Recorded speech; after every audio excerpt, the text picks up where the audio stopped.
Здрасте.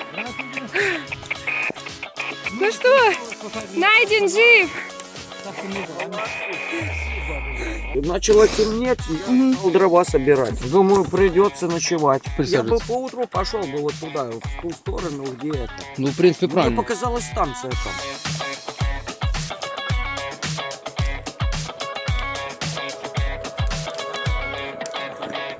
А вот злополучные грибы.